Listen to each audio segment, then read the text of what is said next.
10,000 సినిమాలు 10,000 YouTube channels release అవ్వాలి. అది టార్గెట్. ఆ టార్గెట్ రీచ్ అయ్యే ప్లానింగ్ కూడా అన్ని జరుగుతున్నాయి. ఒక్కోటి స్టెప్ బై స్టెప్ ముందుకు వెళ్దాం, తొందరపడదండి. పవన్ కళ్యాణ్ ఓజీ సినిమా చూసాను సార్. ఇంకా నాకు ఆకలి సరిపోలేదు, ఇంకా తీరలేదు. ఓ మంచి కథ రాసుకొని పవన్ కళ్యాణ్తో సినిమా తీద్దామని ప్లానింగ్లో ఉన్నాను. ఒక డైరెక్టర్గా సక్సెస్ అయ్యి అంటే వర్క్ నేర్చుకోవడానికి మాతో నేను ట్రావెల్ చేద్దాం చేస్తున్నాను ఆల్రెడీ. ఆ వర్క్ నేర్చుకున్న తర్వాత పవన్ కళ్యాణ్తో స్టోరీ చెప్పి చూపించుకొని సినిమా సెట్లోకి వెళ్ళేంత వరకు మీరు సపోర్ట్ చేయాలి. అది మన చేతిలో. ఎందుకంటే పవన్ కళ్యాణ్ గారిది మనం కొంతవరకు, నేను కూడా ఆయన ఫ్రెండ్ కాదు. హనుమంతుడికి శ్రీరాముడికి డిఫరెన్స్ ఉంటుందా లేదా? అది అడగలేము మనం. ఆయన ఎక్కడ గొప్పోడు. నాకు పని అప్పచెప్పారబ్బా, ఒక పని అప్పచెప్పారు, ఇండస్ట్రీకి వెళ్ళు అని చెప్పాడు. ఇండస్ట్రీలో ఏం చేయాలి చేస్తున్నాం అంతే. సో ఏమో చెప్పలేము. ఈసీలో ఉంటే అది కూడా జరగచ్చేమో, ఎవడు తెలుసు, అద్భుతం జరగచ్చేమో.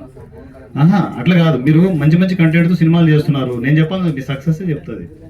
అరే సూర్య అని పిలవంటే అయిపోయాయి. మీ ఫేట్ మొత్తం తలరాతలు మారిపోతాయి. నా చేతిలో ఉంటుంది, నీ చేతిలో ఉంటుంది. కుమ్మేయండి చల్. నెక్స్ట్ సార్, నా క్వశ్చన్ ఏంటంటే, మీలో మరో కళ్యాణ్ బాబు కనిపిస్తున్నారు. అయితే ఇక్కడ ఏంటంటే, ఇంత మంచి ప్లాట్ఫామ్ క్రియేట్ చేయడానికి మీ రీజన్ ఏంటి, దేనికోసం అని? OG OG only OG.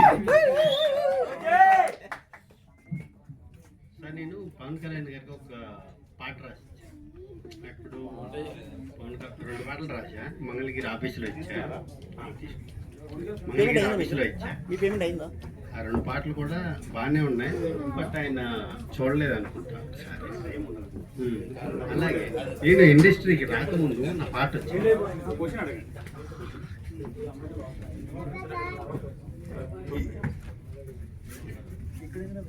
ఈజీలో మాకు అనుకూలంగా టైం కొంచెం కేటాయిస్తే డైరెక్షన్ డిపార్ట్మెంట్లో మాకు వీలైన టైంలో వచ్చి కొంచెం చేసుకోవచ్చా? మీరు అనుకూలంగా అంటే మీకు నచ్చినట్లు మనం రాలేము సార్. ఎందుకంటే